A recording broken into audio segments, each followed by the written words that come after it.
नमस्ते, मैं नितिन। बशीर जयंती के इस अवसर पर मैं वैकम मोहम्मद बशीर के बारे में कुछ बताना चाहता हूँ। वैकम मोहम्मद बशीर का जन्म 21 जनवरी 1908 को उत्तरी ट्रावंकूर के तलयोलपरंब नामक गांव में हुआ था। वह एक स्वतंत्रता सेनानी, उपन्यासकार और मानवतावादी भी थे। वैकम मोहम्मद बशीर मलयालम साहित्य के प्रमुख साहित्यकारों में से एक है। उनकी रचनाओं को कई भाषाओं में अनुवाद किया और उन्हें दुनिया भर में प्रशंसा मिली है। उनकी कामों में शामिल है बाल्यकाल सखी, शब्दंगल, मतिलुगल, पातुमेड़याड आदि। वे बेपुर सुल्तान के नाम से जाने जाते हैं।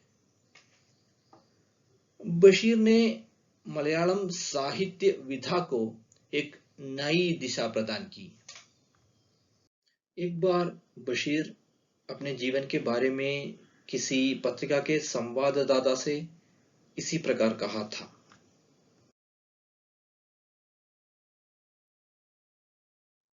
मैं केरल के कोटे में पैदा हुआ। मेरे पिता व्यवसायी थे।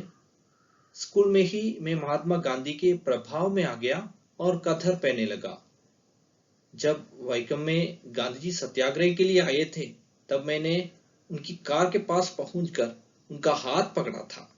लंबे समय तक मैं वह घटना नहीं भूल पाया। भगत सिंह, सुखदेव और राजगुरु से भी मैं बेहद प्रभावित था। लेकिन जिस अनुभव ने मुझे सबसे अधिक प्रभावित किया, वो 7 साल तक एशिया और अफ्रीका में मेरा भ्रमण था। तब अपना पेट भरने के लिए मैंने फल विक्रेता, अखबार बांटने वाले, रसोइये, क्लार्क और चौकीदार की नौकरी की तथा जीवन को उसकी संपूर्णता में देखा। जब मुझे नौकरी की सख्त जरूरत थी, तब जयकेसरी अखबार में मुझे कहानी लिखने का काम मिला। मैंने इसे भी अपने दूसरे काम की तरह देखा था, पर कहानी लिखते लिखते मैं लेखक बन गया। राजनीतिक कार्यकर्ता होने के कारण मैं जेल गया, लेकिन वहां पुलिस और कैदियों से जो कुछ सुना जाना, वो मेरी कहानियों में आया। चूंकि मैंने गरीबी नजदीक से देखी है, इसलिए हमेशा अपनी कहानियों को आम जनता से जोड़ने की कोशिश की। इसलिए मेरी कहानियों की भाषा साहित्यिक नहीं, बल्कि आम बोलचाल वाली है। मेरी कहानियों में भूख, गरीबी, जेल के ही ब्यौरे ज्यादा मिलते हैं। अनौपचारिक शिक्षा पूरी नहीं कर पाने और आम लोगों के लिए लिखने के कारण मैं लेखकों की बिरादरी में समादृत नहीं हूं। लेकिन इसका मुझे दुख नहीं है, क्योंकि गरीब और साधारण लोग मेरी कहानियां रुचि लेकर पढ़ते हैं।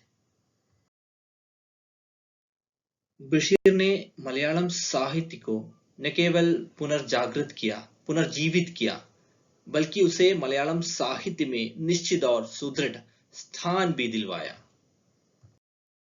मलयालम साहित्य का दुर्भाग्य ही कहना है कि 5 जुलाई 1994 के ब्रह्म मुहूर्त में जब सूरज आकार ले रहा था, तब मलयालम साहित्य का एक चमकता हुआ सितारा हमेशा के लिए हमसे छिन गया। वैकम मोहम्मद बशीर का स्मरण करते हुए धन्यवाद।